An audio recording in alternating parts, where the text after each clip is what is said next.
மேசலக்கணம் சரலக்கணம் உன்னெட்டக்கூடிய ஆதிபத்தியம் பெற்ற செவ்வாய் லக்கணாதிபதியும் அஷ்டமாதிபதியும் ஆகிறார்.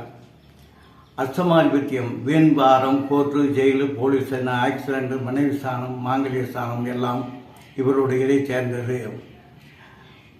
அஷ்டமாதிபத்தியத்தினுடைய கெடுப்பலனை தவிர்க்க உன்னெட்டக்கூடிய செவ்வாயோட சூரியன் குரு சேர்ந்து 5-9 இருந்தால் அஷ்டமாதிபத்திய தோஷத்தின் கெடுபலனை குறைத்து நற்பலன் செய்வான் என்பது விதி.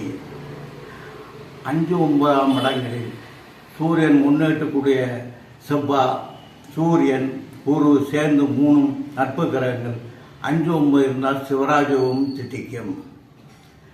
அடுத்து 2-7 சுக்கிரன் இந்த மாரகாதிபதி ஆகிறார். 2 குடும்பஸ்தானம், 7 கலத்தர ஸ்தானம், 2 ஆதிபத்தியத்துக்கு ஜாதகருக்கு 7 ஆதிபத்திக்கு மனைவிக்கு நட்டத்தை கொடுப்பார். குரு பார்த்தால் மாரகம் தவிர்க்கப்படும்.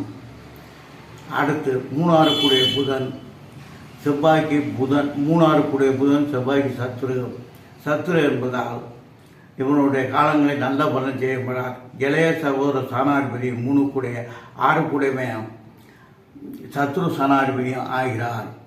அதுக்கு 4 சந்திரன் 4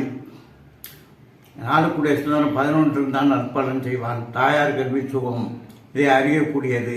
விருச்சிகத்தில் இருந்தால் நல்ல பலன் இல்லை, மற்ற இடங்கள் இருந்தால் நல்ல மத்தியமான பலன் உண்டு. அடுத்து சூரியனும் குருவும் பரிவர்த்தனமாக இருந்தாலும் நற்பலன் உண்டு. அவர்கள் பரிவர்த்தனமாக இருந்தாலும் மோட்சத்தையும் கொடுப்பார்கள். 12 12 இருந்தாலும் 12 இருந்தாலும் மோட்சம் கிடைக்கும்.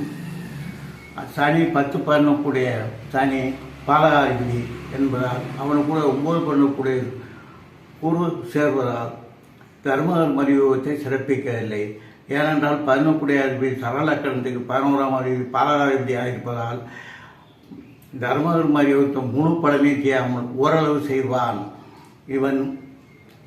இவனுடைய காலங்கள் 10 ஆதிபத்தியையும் பாதிக்கும். இவன் ஒரு பாலகாதிபதி.